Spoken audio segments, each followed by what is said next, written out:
بسم الله الرحمن الرحيم. الحمد لله رب العالمين والصلاة والسلام على رسول الله. اللهم صل وسلم وبارك على سيدنا محمد.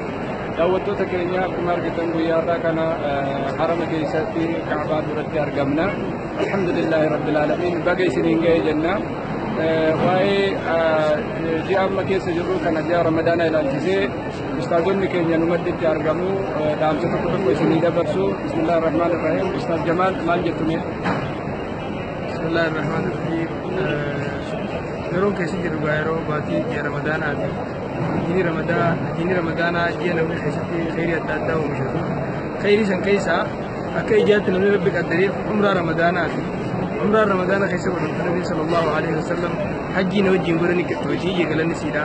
Hajjii kan namni isii godhe galata biraan qabne rabbiidha. Jannatuma guddaa taate malee jannatuma hoo jechuu taate malee akkasii akkuma san akkuma umraa qofa osoo laaluun ta'in quraana qara'uu jira, halkan dhaabbatu jira. Halkan dhaabbatuun namni baatii ramadaanaa keessa dhaabbatee rabbitti amanee galata isaa rabbi irratti saabbatee galanni isaa jannataa jedhe Nabi sallallahu alaihi wasallam. Akkasuma khayriileen baatiin tun baatii waggaa keessaa khayriin keessatti oomishamtu. Gizee ummanni Muhammad kun umriin isaanii waan gabaabduu taateef ummanni dabree umriin isaanii waggaa 500 waggaa 600 waan ta'eef keenya hedduun umrii uummata kiyyaa 67 jidduudhaa je 67 san guuttachuudhaaf ramadaana kana keessa halkan tokko fa'aa jira. Halkan tokko san keessatti namni halkan san kun nama ibaadaan isaa ibaadaa kuma tokkoo facaaltu jechuudha.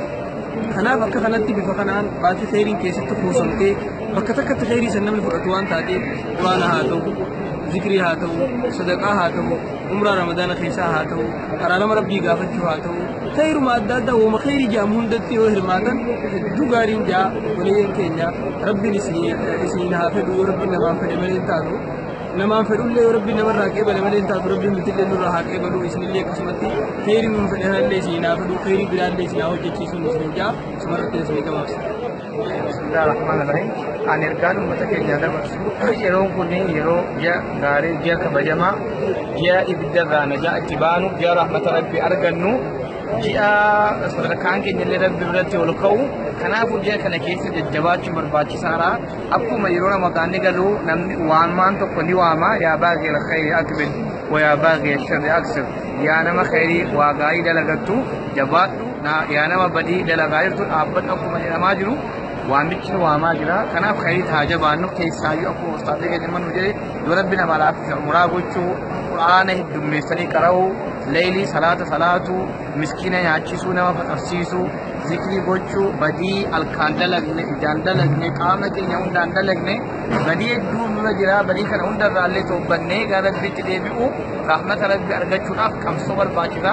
Diinni kun ji'a qabsooti, ji'a jijjiiramaati. Ji'a kana keessa qabsoofnee jijjiiramnee khayrii hojjennee gara rabbiitti deebinee rahmata rabbi argannee ibiddarraallee maqaan keenya hatamee ka jannataa akka rabbi nu godhu jajjabaachuu barbaachisaadha. Ji'a kabajamaa keessa jirra.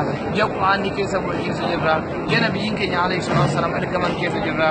Ji'a kana keessa halkan tokkotu jira laylatul qadri kan jedhamu khayrun min alfi shahr. Ji'a tokko kan caalu ji'a 1,000 kan caalu khayriin halkan tokkotu hojjetamee kan ji'a 1,000 caalu waggaa 83 ji'a 4 kan ta'e rabbiin rahmata nu gochuudhaaf fadhii taate akkas rahmata nu godheera. Kanaaf haa jabaannu iddoo jirtan yaa uummata keenya jabaadhaa.